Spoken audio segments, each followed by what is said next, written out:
Gua tuh terlahir ini bang, terlahir dari keluarga bobotoh. Jadi dari kecil pun udah di apa ya? Udah dikenalin sama yang namanya main bola. Udah dikenalin sama yang gimana rasanya ke stadion. Jadi dari kecil udah dikenalin. Jadi sangat akrab dengan suasana stadion tuh udah sangat akrab dari kecil. Jadi kan kalau misalnya banyak orang wah si Yana mah jadi bobotoh teh karena bapaknya bobotoh.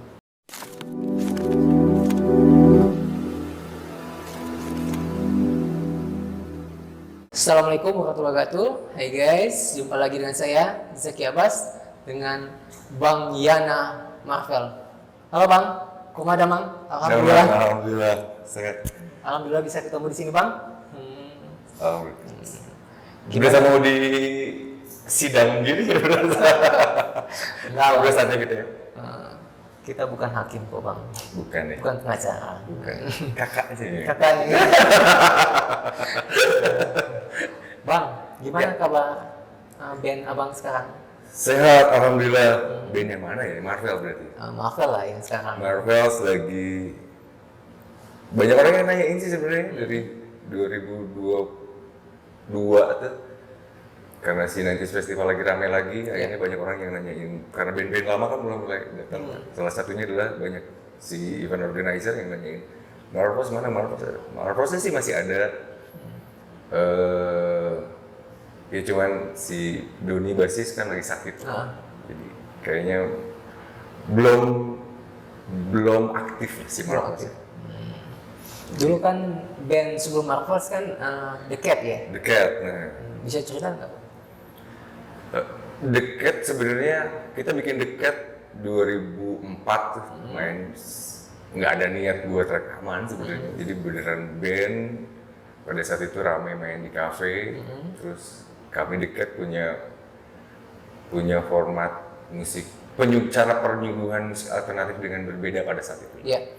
Akhirnya bikin si The Cat, manggung di kafe-kafe di Bandung. Terus mungkin juga rezekinya bagus, dia langsung musika studio pada saat itu tertarik untuk memproduksi. Tahun berapa Bang? 2004. 2004, oke. 2004 akhirnya si The Cat sign sama Musika dan satu album, 2 single yang dirilisin sama Musika Studio pada saat itu. Terus pindah label ya? Pindah label tahun 2000. Jadi kita memutuskan untuk resign dari Musika, pemutusan kontrak. Iya. Putus kontrak tuh 2007 kurang lebihnya, 2007-2008 kayaknya sekitar tahun segituan. Yang mewakili Marvels ketemu Bu Acin pada saat itu. Gue bareng sama Doni, basis si The Cat pada saat itu. Akhirnya ngomong sama Bu Acin, kami The Cat mau kasarnya mau mengundurkan diri lah. Akhirnya Bu Acin juga ya dengan berlinang-linang air mata. Dengan perhati ya. Akhirnya ya udahlah ya, semoga The Cat dapat label yang lebih baik kayak gitulah. Akhirnya kita pamitan dari Musika, terus kami berempat pada saat itu rembuk sama manajemen untuk ya udahlah, anggap aja si The Cat-nya udah nggak ada.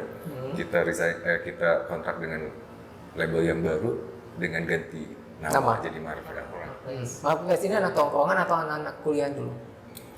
Anak-anak tongkrongan, dan kebetulan kalau misalnya di Bandung kan musisi-musisi tuh kumpul terus nongkrong malam minggu, terus siapa yang lu punya band manggung malam ini, gue datang nih nonton gitu, selalu seperti itu kan. Nah akhirnya ketemu di situ, terus yaudah kita bikin band. Akhirnya si The Cat sendiri sih ada duluan, vokalisnya baru ngajakin gue sebagai vokalis pada saat itu. Dia tergabung sama kita dan bikin. Jadi lebih ke tongkrongan, terus punya pada saat itu misi dan visi kita sama. Ya akhirnya kita sampai sekarang udah berapa tahun? 20 tahun. Kurang lebih 20 tahun udah jadi kayak keluarga. Dan salah satu alasan kenapa si Marvel belum jalan lagi sekarang yaitu karena kondisi Doni sebagai basis bisa dibilang belum pulih 100%. Kami sih yang lainnya menunggu semoga Doni cepat pulih biar ada sesuatu yang bisa kami kerjakan sebagai Marvel as a band ya gitu. Ini band masih utuh sampai sekarang ya? Tanpa ada gonta-ganti personil ya? Iya, masih utuh sampai setia sekarang. Ya? Setia sampai akhir hayat ya? Amin.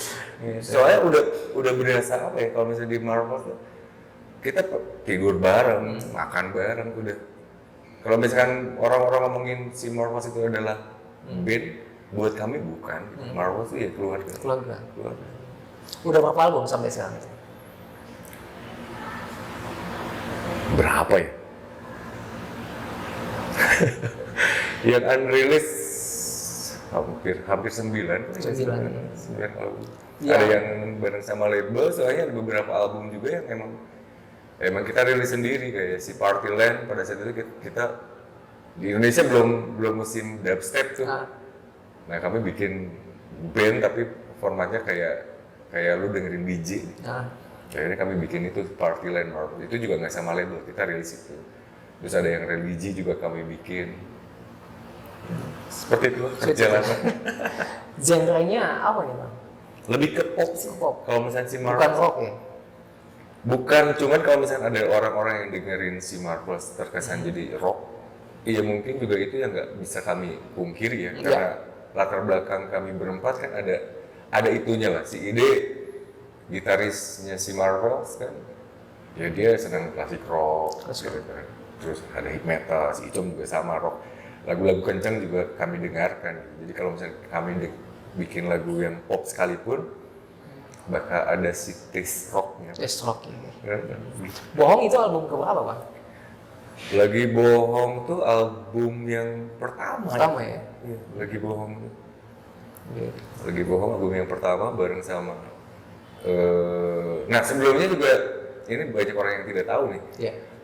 Jadi sebelum Lagi Bohong bareng sama Suara Mega Mandiri, kami sebagai Marvels tuh pernah rilis satu album yang kerjasama sama Fujifilm. Fujifilm. Judul albumnya Dari Dasar Dunia. Hanya dijual di outletnya Fujifilm pada saat itu. Oke, bukan di KFC ya? Bukan. Oh KFC beda lagi. Beda lagi. Jadi kami pernah melakukan itu. Jadi kami kontrak sama Fujifilm bikin label namanya M Music. Jadi banyak orang juga yang terlibat di situ lah. Dan produsernya Yofi Widianto pada saat itu. Oh iya betul. Widianto bikin itu. Cuma kebanyakannya orang karena mungkin si album pertamanya si Marvels dirilis di outlet tertentu gitu ya. Jadi tidak banyak orang yang tahu. Yang lebih tahunya adalah si Lagi Bohong yang dirilis sama Suara Mega Mandiri. Ya itu kebanyakan orang tahu seperti itu. Masih sama label Bang? Sekarang udah enggak.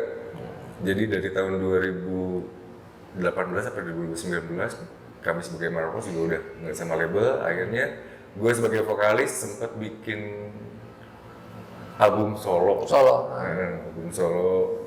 Terus kerjasamanya juga sama bekas labelnya si Marvels pada saat itu kan. Terus sekarang ya lebih banyak banyak nge-produce, terus banyak bikin yang si Yana Head. Oke. Jadi kalau misalnya teman-teman bisa dilihat kan di media sosialnya Yana bukan Yana Marvel, tapi Yana Head. Gitu. Yana Head maksudnya apa tuh? Nggak ada maksud apa-apa sih. Nggak maksudnya itu nama brand apa-apa gitu loh, enggak? Enggak. Jadi, nah ini juga gue termasuk orang yang musisi jadul lah, musisi yang tidak mengikuti perkembangan teknologi dan media sosial. Jadi akhirnya kenapa gue punya Instagram juga dibikinin sama temen.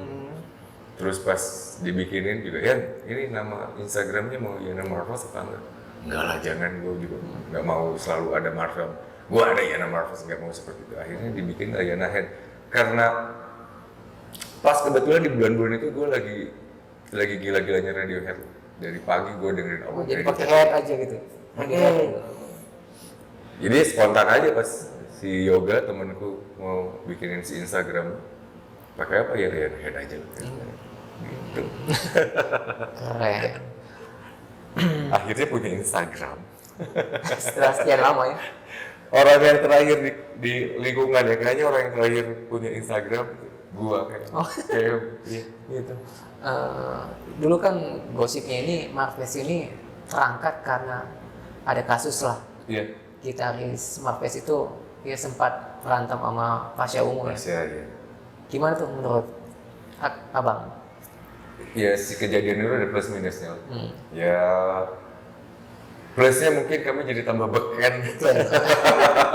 Tapi minusnya di tahun itu banyak titik Marvelous manggung yang hilang gara-gara kasus itu. Yang tidak banyak orang tahu ya. Jadi kan orang tahunya ya. Dan kasus itu terjadi pas kita baru pulang tur. Di titik terakhir kita di Bandung setelah kita Sumatera, Jawa, titik terakhir di Bandung. Nah habis dari situ kejadian kasus. Jadi bukan pada saat kasus itu terjadi bukan si Marvelous yang lagi tidak produktif. Gitu. Cuma kan kalau misalnya klarifikasi ke orang-orang, enggak sebenarnya Marvelous itu udah bilang, biarin aja lah. Udah ada orang-orang netizen beropini ini bebas. Nikmatin saja. Nikmatin aja. Ini kan Bang Yan ini kan Persib ya, mania.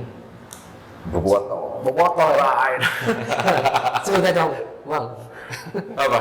Ya tentang hobi dan bobotohnya. Gue tuh terlahir dari keluarga bobotoh. Jadi dari kecil pun udah dikenalin sama yang namanya main bola. Udah dikenalin sama yang gimana rasanya ke stadion. Jadi dari kecil udah dikenalin, jadi sangat akrab dengan suasana stadion tuh udah sangat akrab dari kecil. Jadi kan kalau misalnya banyak orang si Yana mah jadi bobotoh teh karena bapaknya bobotoh, ya nggak apa-apa.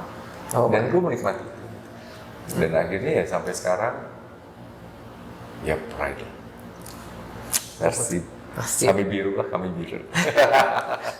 Bang, hubungan dengan bapak dan ibu seperti apa?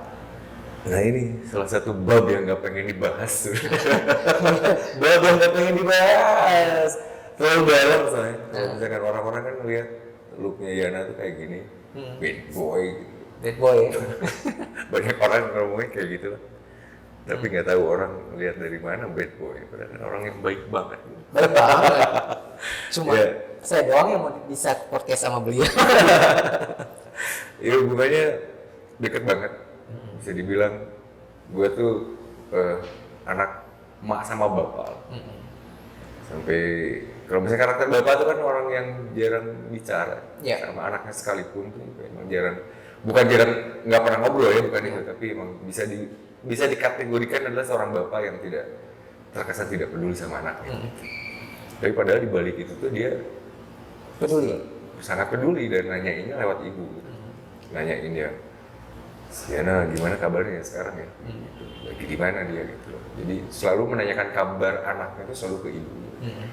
Ibu yang selalu ngomong kan, ya bapak tuh khawatir kalau misalnya bisa jangan apa ya, kalau misalnya balik ke rumah tuh nengokin kami berdua jangan terlalu lama.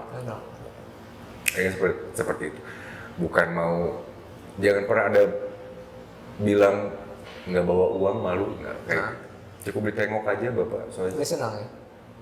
Iya, pengen ketemu aja udah, nggak usah mikirin, aduh mak nggak pulang nih belum bawa duit. Kami nggak butuh itu kok gitu. Ya, akhirnya selalu nanyain kabar anaknya ke ibu. Misalkan hubungan gua bareng sama ibu, ya itu sampai beliau menjelang wafat pun masih mengambilkan sepiring nasi untuk anaknya. Jadi ya momen-momennya kayak gitu kan. Dan kalau misalnya ketemu tuh lagi jenguk, pertanyaan pertama adalah udah makan atau belum? Jawabannya kalau misalkan udah makannya di sini dikit nggak apa-apa. Kayak mama diambilin. Selalu seperti itu. Jadi akhirnya jadi kebiasaan tahu seperti itu. Kalau misalkan mau nengok, gue memilih untuk tidak makan. Biar ibu tuh bisa ngelihat gue makan lahap. Dan itu jadi bahagia. Mau nambah, padahal nasinya masih ada tuh di piring. Nambah, diambilin lagi, gitu. Ya, sampai jadi spesial. Jadi buat teman-teman ini yang masih punya orang tua, jangan sia-siain deh. Yang masih ada bapaknya, masih ada ibunya, lu puas-puasin ngurus mereka berdua, minta doanya, minta restu. Jangan disia-siain. Jangan disia-siain. Gue dekat, yang dekat aja ketika masih ada perasaan menyesal, belum membahagiakan mereka gitu. apalagi yang enggak. Yang nonton podcast ini masih ada orang tuanya, lu telepon, lu datengin deh, lu sujud deh di Ibu ya. pangkuannya deh, minta doanya sebanyak-banyak, itu paling mujarab itu. Dan sampai gue ada di titik ini juga gue yakin bukan karena gue hebat secara musik, bikin lagu dan segala macamnya, ya gue belajar itu. Tapi gue yakin gue bisa ada di titik ini ya karena doa Orang tua. orang tua.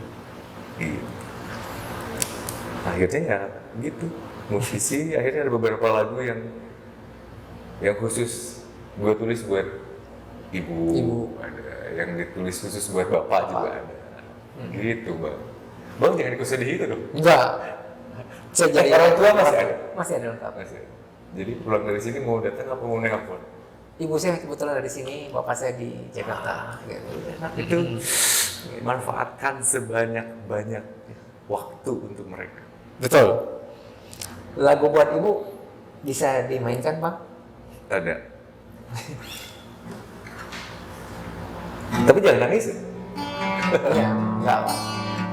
Ini liriknya juga emang lirik yang gue rasain aja.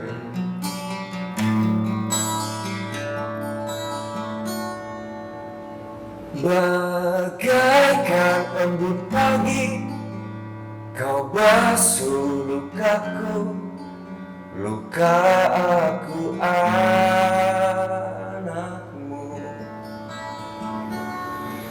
Bagaikan mentari, kau hadir untukku, untuk aku anakmu. Di setiap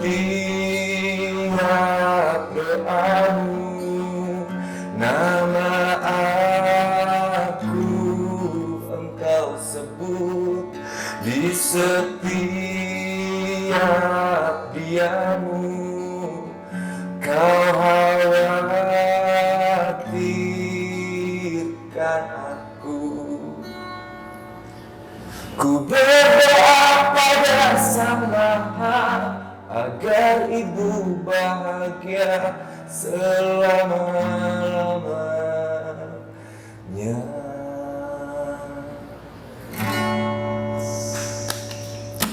Kayak. Kalau buat bapak, lagi gimana, Bang? Sedihnya buat ibu belum beres sudah dihajar lagi sama Iya. bapak. Harus kan Nggak dipasang apa-apa. gitu. Biar mereka di atas sana nggak sirik. Iya.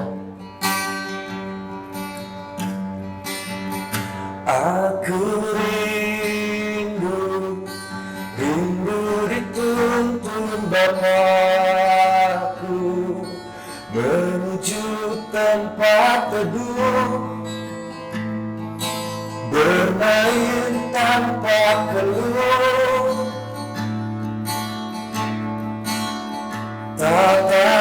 Tatapannya tak lepas dari gerakku, kemana ku berlari, Bapak selalu ikuti. Memastikan ku tak berada di tempat yang rusak,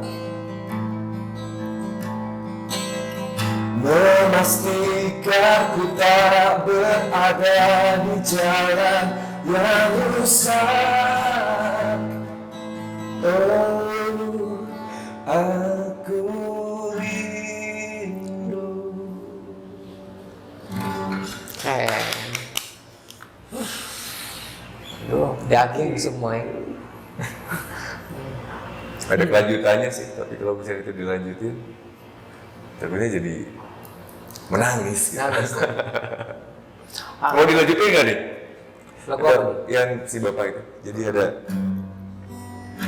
masih terngiang di benakku ketika bapak ingatkanku, nak, jangan jauh dari Tuhan.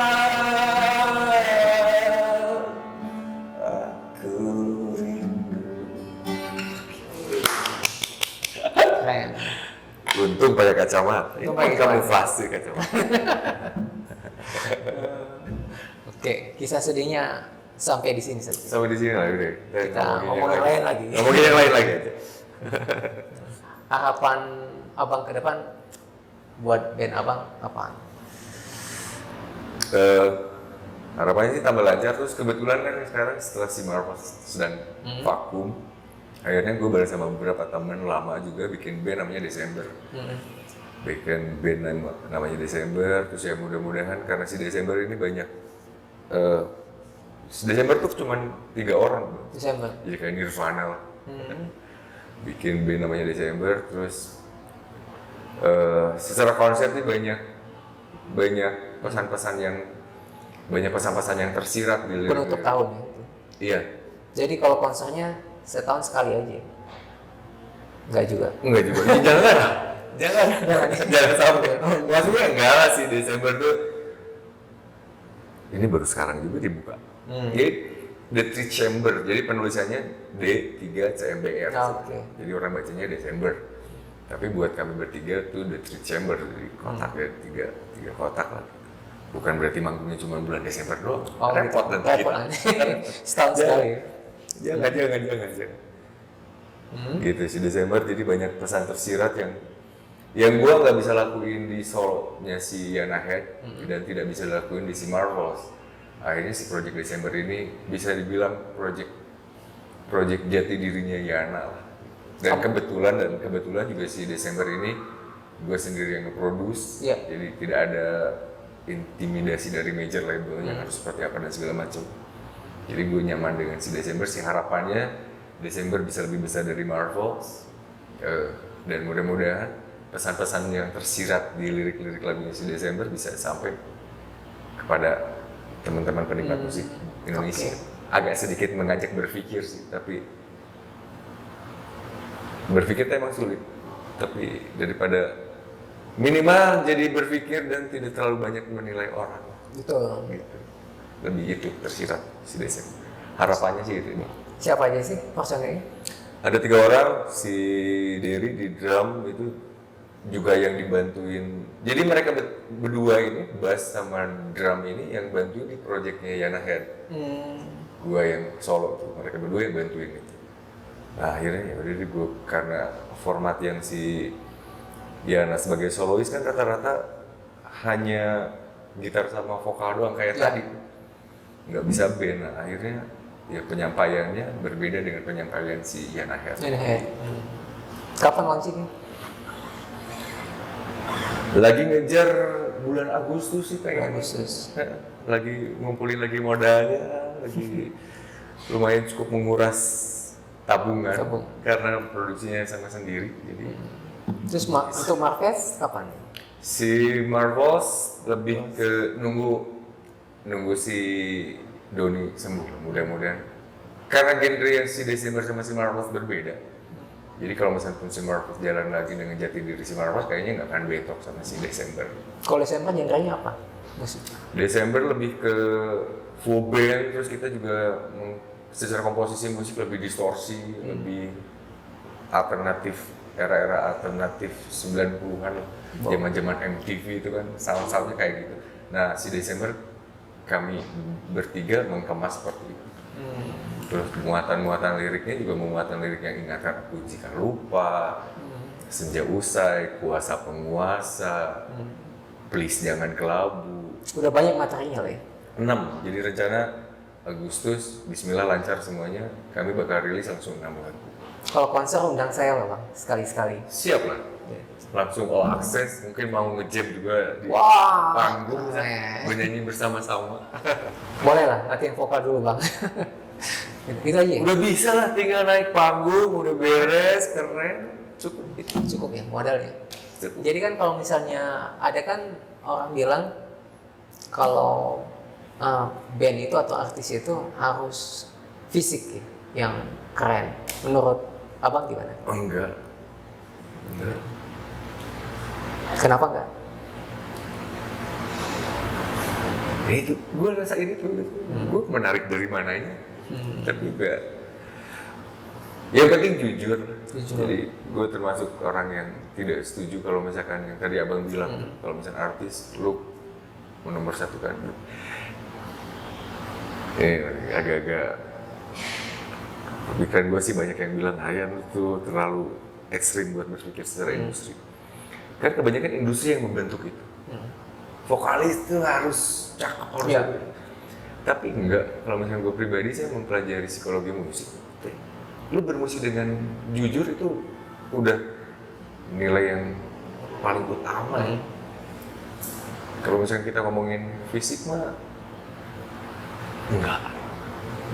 Dan nggak ngejiplak karya orang ya, karya sendiri. Terinspirasi Boleh. mah boleh, nggak apa. Ya banyak juga yang bilang yang gue tulis, ya kayaknya lagu lu tuh mirip sama si Silverchair misalkan, atau enggak lagu band luar misalkan. Ya yang lu sebutin itu yang gue dengerin. Jadi kalau misalkan lagu-lagu gue mirip mereka bukan berarti gue menjiplak gitu. Iya. Karena terinspirasi aja. Senang nggak kalau karyanya disukai masyarakat? Ya seneng-seneng lah. Pasti seneng, tapi target gue bermusik bukan itu tujuannya. Bukan itu tujuannya, cuman gue pengen berbagi sudut pandang yang tidak kebanyakan orang mungkin menilai sebuah kejadian dari sudut pandang gue sebagai musisi yang suka main bola lah gitu. Oke. Lebih ke arah sana. Jadi kayak ada lagu Desember judulnya Ingatkan Aku Jika Lupa. Itu kan si liriknya aja ya. Dua sisi yang berbeda bermain di tempat yang sama, saling membutuhkan isi sudut ruang kehidupan, berjalan beriringan. Jika sedang terluka, kita rasakan sama. Ingatkan aku jika lupa. Dari sudut pandang kejadian yang orang lebih peduli dengan orang-orang lain. Tapi kan kebanyakan orang tidak. Jarang orang yang berstatement ketika ada bentuk kemanusiaan apapun itu yang dilakukan, mau peduli bencana dan segala macam. Jarang yang gue lihat di media sosial, jarang ada orang yang berstatement ingetin gue jika lupa. Ingetin gue kalau misalnya gue lupa ada sesuatu yang kurang. Kebanyakan orang lebih straight apa yang dilakukan adalah benar. Gak peduli ya? Iya, kebanyakannya seperti itu. Nah makanya si Desember, gue punya sudut pandang yang ini. Ini lagu Desember ya? Yang ini materinya si Desember. Oke. Judulnya Ingatkan Aku Jika Lupa. Jadi, nah salah satunya si Desember tuh mengajak melihat kejadian dari sudut pandang gue, dan gue kan berbagi itu. Jadi mudah-mudahan juga ketika orang yang iya bener ya. Jadi kebanyakan orang tuh harus sadar diri. Bikin gue kalau misalnya gue lupa ya. Gitu. Flashback ya? Kesalahan-kesalahan yang masa lalu. Iya. Nyangka gak kalau jadi artis? Enggak. Mungkin kalau misalnya gue jadi pemain bola profesional, nah gue bakal nyangka gue pemain bola Bangga profesional. ya? Iya, karena di luar bangga atau enggak ya? Di luar ini. Cuman kalau misalkan gue karena dari kecil gue yang main bola, apa si badan tuh emang dibentuk untuk mempersiapkan jadi pemain bola profesional. Gue jadi pemain bola. Bakal menyangka.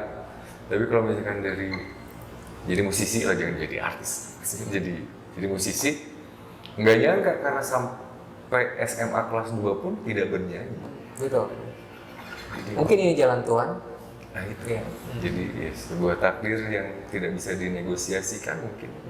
Betul. Jadi gue nikmatin itu. Nikmatin. Kalau misalnya buat bernegosiasikan juga bentuknya bukan bernegosiasi tapi lebih kalau misalkan ya Tuhan, kalau misalnya ini jalan yang terbaik menurutmu, berarti kekuatan aku untuk menjalani apa yang telah Engkau takdirkan gitu. Keren. Bang, nyanyi lagu bohong dong. Duet gitu. Boleh dikit. Refnya apa dari awal? Kenapa engkau terus berbohong, dan kenapa engkau terus kan? Aku sama sepertimu, semua ingin ku miliki. Aku sama sepertimu, dan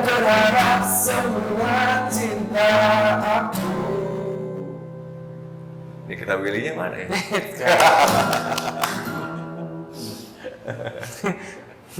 Nikita Willy mana? Nikita. Udah nggak muncul lagi, udah jadi Iya, gitu. istri orang bang. Jadi Iya. nggak usah dicari lagi bang. Nggak boleh. Bang, Iya. pesan-pesan buat anak muda zaman now yang mau terjun ke industri musik. Jangan besar-besar lah. Apa ya bentuknya?